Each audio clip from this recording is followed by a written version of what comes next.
Building contractor gone missing in Portmo, St. Catherine. Hi again and welcome. This is Links 007 TV News Report, and we'll be right back with the full details to come. Welcome to Links 007 TV News Report, providing you with the best in local and international news updates. This is a place where you can get the most reliable and informative news information. Links 007 TV News Report. Welcome back and thanks for joining us. This is Links 007 TV News Report.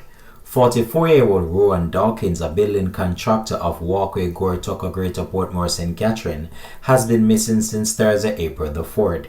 He is of dark complexion, slim built and about 165 centimeters or 5 feet 5 inches tall. Reports from the Greater Portmore Police are that at around 8:30 a.m., Dawkins was last seen on Ciego Street in the Passage Fort area of Portmore, wearing a white t-shirt and burgundy pants. He has not been seen or heard from since.